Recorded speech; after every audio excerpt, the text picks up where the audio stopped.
Well, now it's time to start boring holes in this arm here and mounting it on the chair.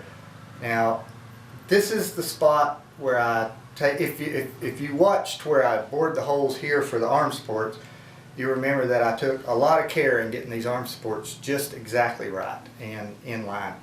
So the same care is going to be taken for boring the holes in the arm too, because this controls this whole back this way and this way.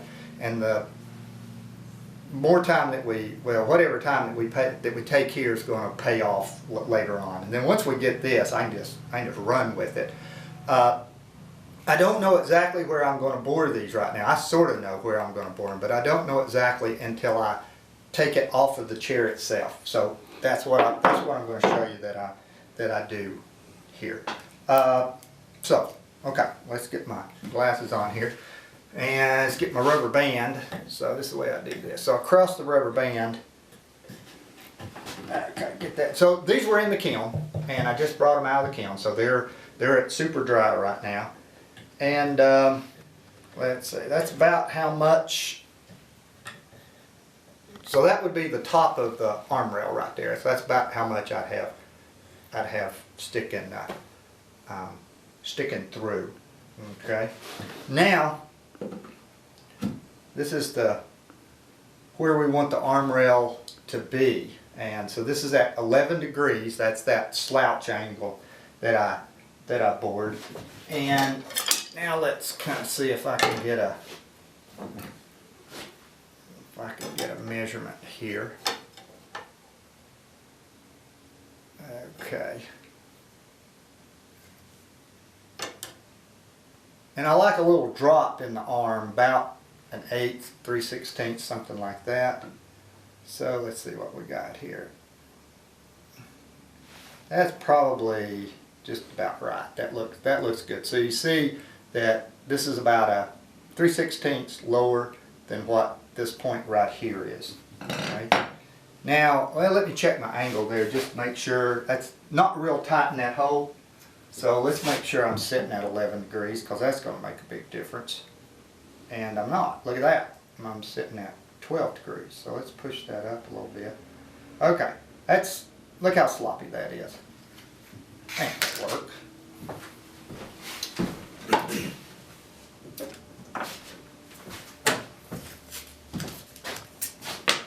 So, take this fancy blue tape here.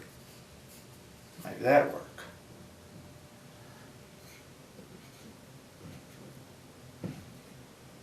So let's get our height set right first. And gotta come down just a little bit more.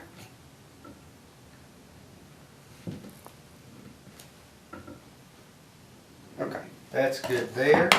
Now let's see what kind of angle we got. And sitting up at 10. Let's get back. Come on back.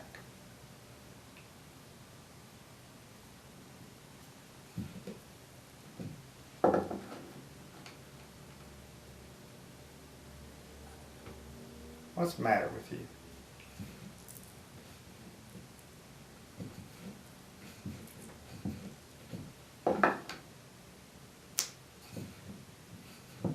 Yes, sirree. I'm a professional. There we go. 11 degrees. Okay, so let's just look at that. So now I've got that at 11 degrees, which is what we want. And let's look at the height difference there. And we're sitting about a quarter lower than right here. So that will be fine. So now all I have to do is just measure right there. 12 and let's see, 1, 2, 3, 4, 5 of those little marks, 12 and 5/16. Alright, so I'm going to write that down. 12 and 5/16. Now if you notice, I twisted the rubber band there so it gives me the center. And so now we'll pop the rubber band off. Take my little dummy out of there. Now I want to know one more measurement here before we begin to find those holes on the arm. And it will be, let's see what we got right here. So we're sitting at 22 and 3/8. So we'll set this out of the way.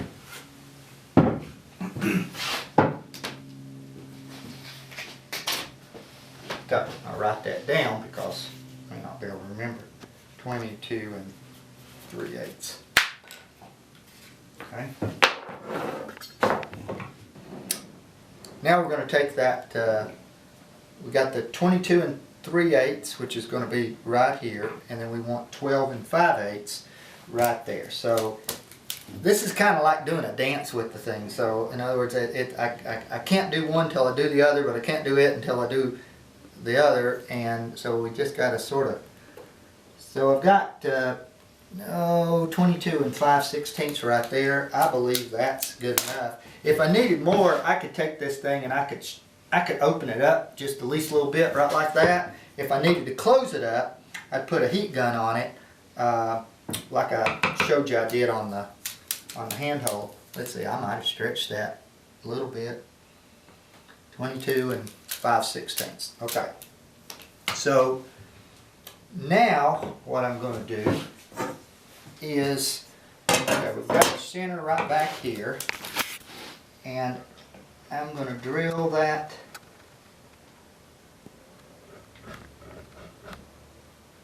I drilled the hole for the center spindle. Let me show you.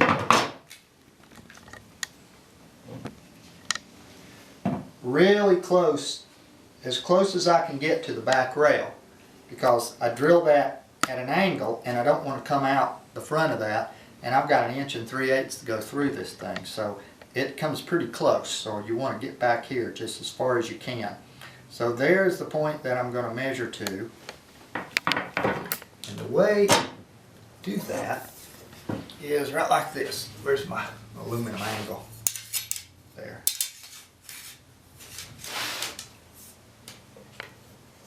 So I'm going to take this and put it on 12 and 5/16, and then I can just measure.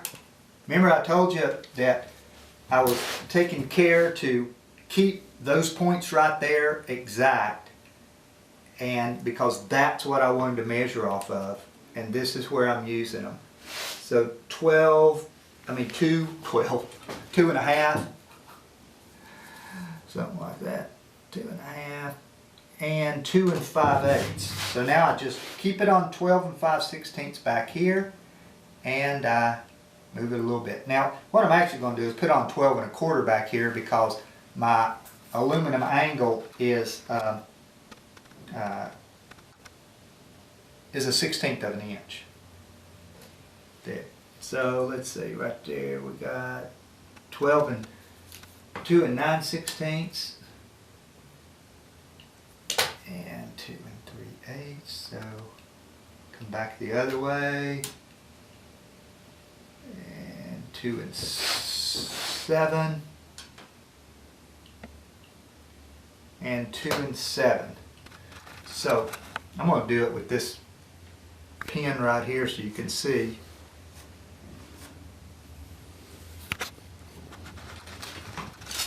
Okay. Now, let's see, if I go 1 inch in like that, let's see, 3/4, I said that was 22 and 3/8, didn't I? So it looks like I can go about, that's 3/4 and 3/4. It's coming in just a hair. Okay, so that should be right. 22 and 3/8 between where I'm going to drill, and if you drew a straight line right across through here, you would measure back on that measurement that I got with the rubber band, and it's 12 and 5/16. So now I'm going to set up and bore these holes for these holes right there. Okay, so I'm all set up to drill the holes for the arm supports here, and you know, once again, you can drill it with whatever drill you want to drill it with. Brad point works real good here.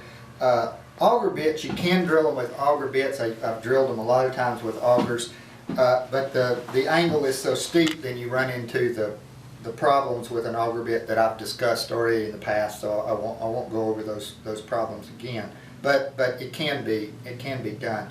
But I'll drill it with a spoon bit, and I don't know if I mentioned before, these are Fred Imhoff's spoon bits. They're fine spoon bits here, and I like an extension on it. I can drill a much more accurate hole with the extension. And this is a Miller's Falls extension. There's a bunch of old extensions that were made. It used to be a lot longer, but it was too long for me, so I cut it off and then I ground that down so it fit in my Spofford. And so let's get that thing in there. Yeah, so that'll work. Now, where's my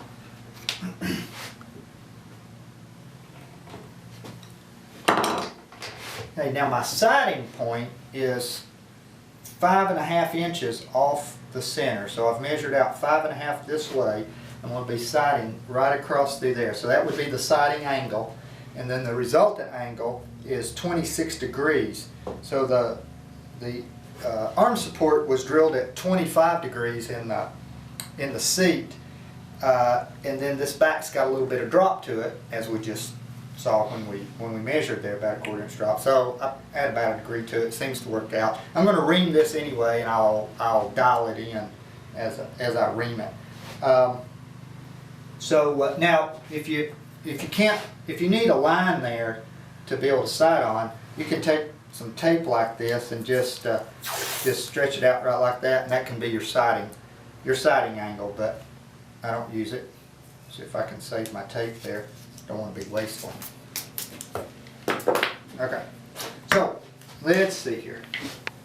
I can drill it. So I'm going to be sighting right there, and I'm going to be getting back to 26 degrees. So that's parallel with that right there. Let's go with it.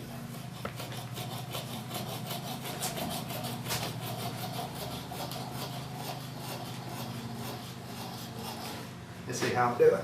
Looks good.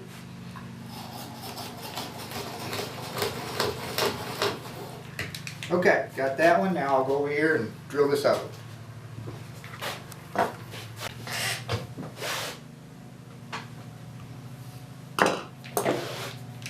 So make sure your bevel square is parallel.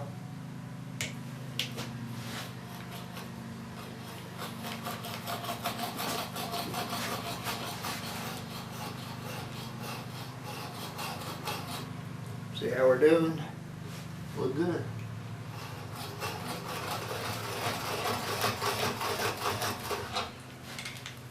Okay.